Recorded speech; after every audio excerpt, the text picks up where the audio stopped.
যে অনেকগুলো স্কুল আছে, অনেক শিক্ষার্থী এবং গার্জিয়ানদের সাথে কথা বলার সুযোগ হয়েছে। তো ওনাদের একটা খুব বড় কনসার্ন ছেলেমেয়েরা যাতে ভালো শিক্ষা পায়, শিক্ষার মানটা যাতে ভালো হয়। আপনারা জানেন বিগত বছরগুলোতে কিন্তু শিক্ষা নিয়ে অনেক পরীক্ষা নিরীক্ষা চালানো হয়েছে, আমাদের সন্তানদের উপরে অনেক এক্সপেরিমেন্ট চালানো হয়েছে, পরীক্ষা নিরীক্ষা চালানো হয়েছে। ওরা অনেক ক্ষতির সম্মুখীন হয়েছে। বিশ্ববাজারে তাল মেলানোর জন্য, প্রতিযোগিতা করানোর জন্য কিন্তু আমরা তাদেরকে তৈরি করতে পারি নাই। আমার ইশতেহারের সুস্পষ্ট পরিকল্পনা যাতে বিশ্বমানের শিক্ষা এবং সুযোগ তারা স্কুলগুলোতে পায়।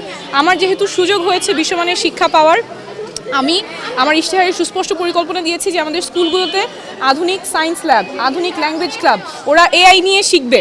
এআই কিন্তু এখন ভবিষ্যৎ না, এআই বর্তমানেই এইটা দিয়ে আমাদের স্কিলগুলো ডেভেলপ করতে হবে। আগে যেমন একটা দক্ষতা শিখেই আমরা সারা জীবন হয়তো একটা জীবিকা উপার্জন করতে পারতাম, সামনের দুনিয়ায় কিন্তু এরকম হবে না। তো আমাদের বাচ্চাদেরকে তো সেই অনুযায়ী ওদেরকে প্রস্তুত করতে হবে, প্রশিক্ষণ দিতে হবে, নাহলে আমরা তো তাদেরকে পিছিয়ে রাখছি। ওরা যাতে পিছিয়ে না থাকে, বিশ্বের সাথে তাল মিলিয়ে সুযোগ পায়, মানসিক স্বাস্থ্য বিষয়ে শেখে, এআই এর বিষয়ে শেখে, সহশিক্ষা কার্যক্রম যাতে থাকে। একটা আন্টি খুব দুঃখ করে বলছিলেন, আমরা তো ছোটবেলায় উপস্থিত বক্তৃতা আমাদেরকে ক্লাসেই টিচাররা বলতেন, এখন আর সেই ব্যবস্থা নাই। ওরা শুধু পড়াশোনা করে, পড়াশোনা কতটুকু করে, ক্লাস ওয়ার্ক, হোমওয়ার্ক, সেই জায়গায় মানটা আগের মতো নাই। মানটা যাতে ভালো হয় এবং তারা শুধু বইয়ের পড়া না, পাশাপাশি সহশিক্ষা কার্যক্রম যাতে থাকে, মানসিক স্বাস্থ্য বিষয়ে শেখে, এআই বিষয়ে শিখে, সায়েন্স ল্যাব, ল্যাঙ্গুয়েজ ল্যাব, এগুলোর মাধ্যমে আমরা চেষ্টা করব যাতে বিশ্বমানের শিক্ষা এবং সুযোগ আমাদের ছেলেমেয়েরা পায়, তারা যাতে বিশ্বের বাজারে প্রতিযোগিতা করতে পারে, উচ্চশিক্ষার জন্য তৈরি হতে পারে।